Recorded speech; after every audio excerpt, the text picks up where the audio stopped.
नमस्कार मंडळी, आज मी बनवते वाटाण्याची आमटी. तर मी कशी बनवते हे मी तुमच्यासंगती शेअर करते. एक बोल वाटाणे घेतलेले आहेत, 3 कांदे बारीक चिरलेले, 1 टोमॅटो बारीक चिरलेला, अद्रक लसूणची पेस्ट आणि इथं घेतलेले आहे घरची चटणी, हळद आणि मीठ. तेल मी तापवायला ठेवलं होतं, ते गरम झालं तर मी कांदा टाकते.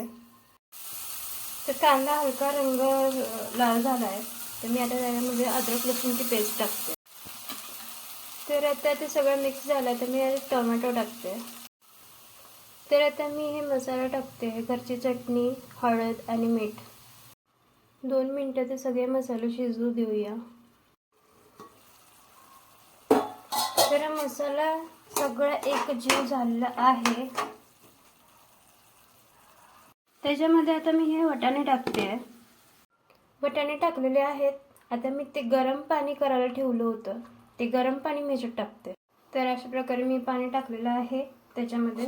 आता हे शिजायसाठी ह्याला झाकण लावून ठेवूया 10 ते 15 मिनिटं. तर आता आपण बघूया की शिजलंय की नाही ते. तर मंडळी तुम्ही बघू शकता की वाटाणा हा शिजलेला आहे चांगला. सो तुम्ही याचा कलर बघू शकता किती मस्त झालेला आहे. तर व्हिडिओ आवडल्यास लाईक करा आणि चॅनलला सबस्क्राईब करा. कमेंट्समध्ये सांगा की रेसिपी आवडली का नाही. तर आता भेटूया पुढच्या व्हिडिओमध्ये. तोपर्यंत श्री स्वामी समर्थ.